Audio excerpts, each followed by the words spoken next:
সকলকে জানাই good morning. আজকে 19 মার্চ বুধবার, এখন সকাল 10টা বাজে। আমরা সকলে রেডি হয়ে গেছি, আমাদের ব্রেকফাস্ট হয়ে গেছে। আমরা এখন ভাইজ্যাগের এই হোটেল থেকে চেক আউট করবো।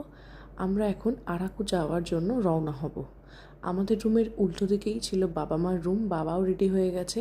আর ঠিক বাবা মার রুমের পাশের রুমটা ছিল মাম্মা আর আমার শাশুড়ি মায়ের রুম। দুটো রুমই একই ধরনের রুম ছিল। তো এখানে মা, মাম্মা, আমার শাশুড়ি মা, দ্রোণ সবাই রেডি হয়ে গেছে। এবার আমরা রওনা হব। আগেরবার যখন ভাইজ্যাগে এসেছিলাম তখন ভাইজ্যাগ থেকে আমরা ট্রেনে করে আরাকু গেছিলাম। ট্রেনটা সকালবেলায় ছিল। তো এইবার আমরা গাড়ি করে আরাকু যাচ্ছি।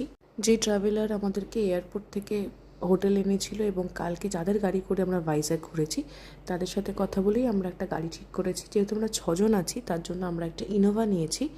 মোটামুটি 3.5 থেকে 4 ঘন্টা সময় লাগবে ভাইজ্যাগ থেকে আরাকু পৌঁছতে।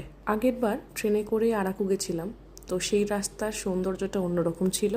আর এইবার পাহাড়ি রাস্তা দিয়ে আরাকু যাচ্ছি, এর সৌন্দর্যটা একদম অন্যরকম। আমরা আরাকু পৌঁছে গেছি।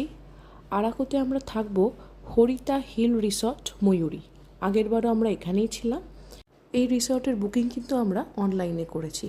জায়গাটা ভীষণ সুন্দর। আগামী 3 দিন আমরা এখানেই থাকবো। আমরা এখানে টোটাল 3টে রুম বুক করেছি। 2টো এসি স্ট্যান্ডার্ড রুম আর একটা হচ্ছে এসি প্রিমিয়াম রুম। এইটা হচ্ছে রিসর্টের মেন এন্ট্রেন্স। ঢুকেই সামনে হচ্ছে রিসেপশন আর লেফট সাইডে হচ্ছে ডাইনিং হল। ছোট্ট করে রুম টু শেয়ার করছি। এটা হচ্ছে এসি প্রিমিয়াম রুম।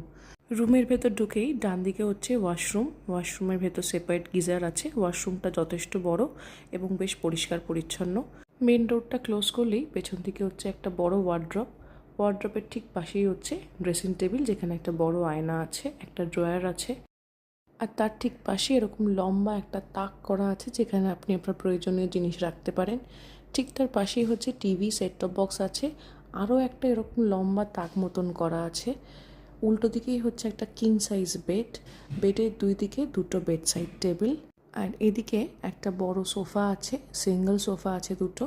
তার সাথে আছে একটা সেন্টার টেবিল। আর এইটা হচ্ছে মূল আকর্ষণ, একটা সেপারেট ব্যালকানি, অনেক বড়। ঠিক মনে হচ্ছে একটা ছোট্ট ছাদ। আর এই ব্যালকনির থেকে ভিউটা হচ্ছে ঠিক এই রকম।